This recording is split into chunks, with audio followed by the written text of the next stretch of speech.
Hogwarts Legacy, the most wish-listed game on the whole of Steam, is about a month away from release. I cannot wait to get my hands on this game, and in this video we are going to cover everything you need to know about Hogwarts Legacy. And this is the stuff that you need to know. There's probably still going to be a lot of questions that players are wondering outside of what we're going through in this one. So if you have any other questions about the game, leave a comment down below and I will go and do some research. I'll come back with videos and stuff. I'm going to start covering this game a lot more up to the release of the game, because I've got a feeling it's going to be a very strong contender for Game of the Year. There's a lot of hype around this one and it looks fantastic. So, Hogwarts Legacy is going to launch on the PlayStation 5, the Xbox Series X and S, and PC on the 10th of Feb. The PlayStation 4 and the Xbox One will see a launch of the game on the 4th of April, and then the Nintendo Switch sees a release on the 25th of July. When it comes to choosing a house, like Gryffindor and all that sort of stuff, you will take part in a sorting ceremony as soon as you join Hogwarts. You will get to choose which house you want to join, and in turn, you will get a common room that you'll have access to. But what they did on their website, wizardingworld.com, is they ran a couple of quizzes and they let you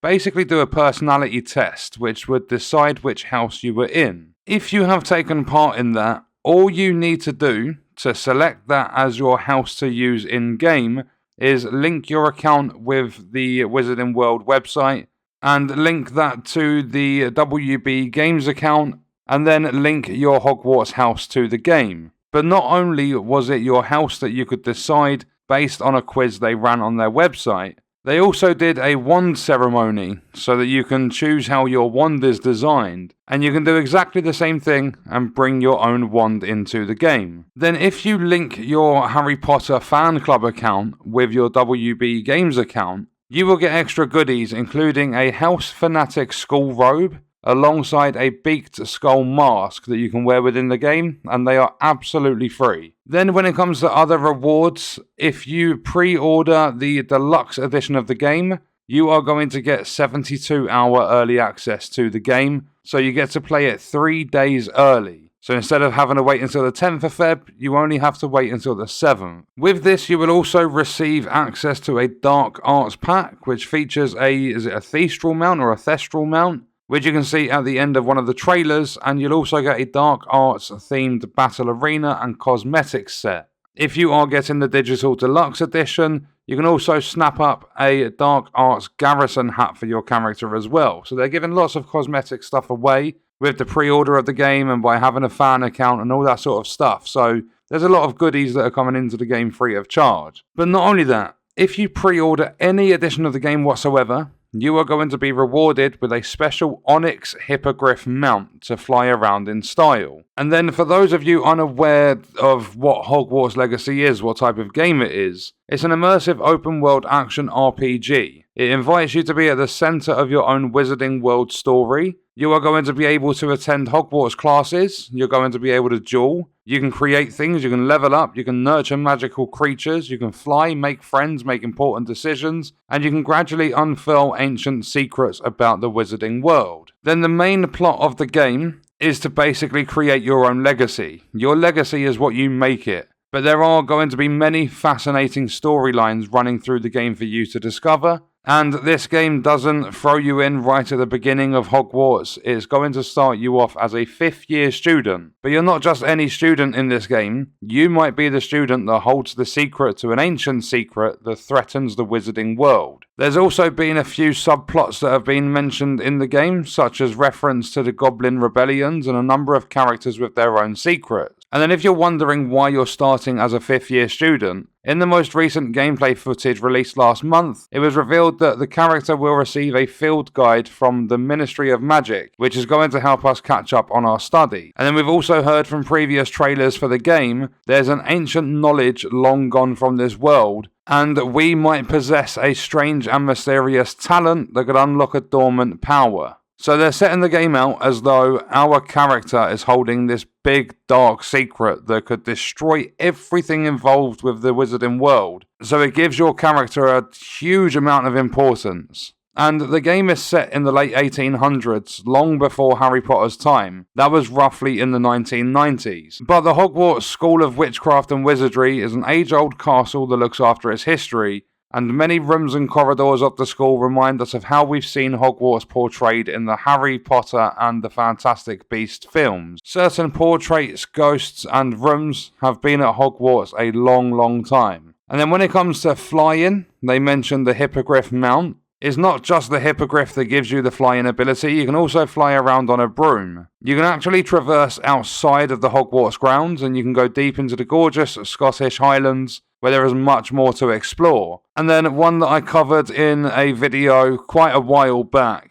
Sadly, there's no Quidditch in this game, but there are going to be broom race challenges, so that's going to be something that should be a lot of fun. And then it's not just cool magic and trying to save the wizarding world, you can also cast dark spells in this game, you can learn them, and you can use them in the game, and they are going to have devastating effects. They have a Dark Legacy trailer, and in that trailer we encounter a character called Sebastian Sallow, and it seems as though the game's going to give us choice whether we want to follow him or maybe go for some more wholesome spells. There are going to be many different lessons that you can learn in the game. Those are going to include potions, charms, defense against the dark arts, herbology, history, and magic. Then when it comes to characters that you may have seen around the Harry Potter world, in the game there are going to be some familiar faces. In the footage we've seen so far, we've spotted nearly headless Nick, the Gryffindor house ghost Peeves, the unruly poltergeist, and the fat lady portrait. And then we've also seen that Professor Binns is still hanging around. There are also references to other historical characters dotted around the castle, but to figure out more about the game and the secrets within,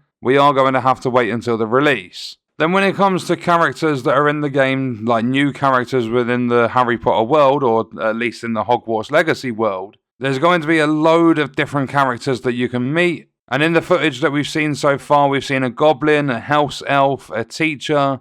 There's also other students and stuff. There's going to be a Hufflepuff, and there's a Ravenclaw student as well. And then when it comes to magical creatures, it's not just hippogriffs that are in the game. There's dragons and stuff as well. There's trolls.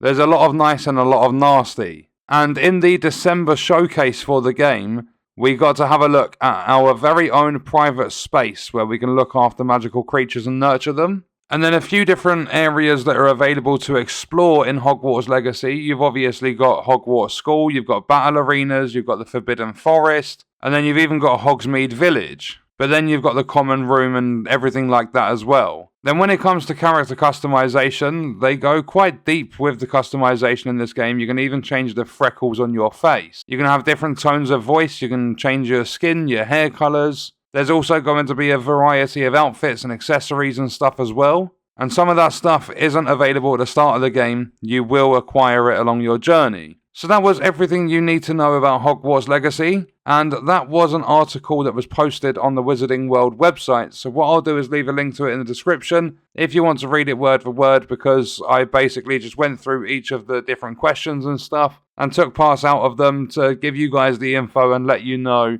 in what I'm hoping is a fraction of the time it'll take you to read the article. As I said, I cannot wait to get my hands on this game. I will be pre-ordering the big edition of the game so I can play it on Feb 7th. And if you've got any other questions about the game or anything like that, then leave a comment down below and I'll try and answer them to the best I can. I will be covering more videos about Hogwarts Legacy leading up to the launch of the game, so make sure you are subbed with notifications turned on so that you are notified by YouTube when I upload a video. And if you enjoyed this video, then I would appreciate it if you could leave a like on it. And check out this video if you want to see other content on the channel. I will see you in the next one. I hope you guys enjoyed it. Thank you for watching.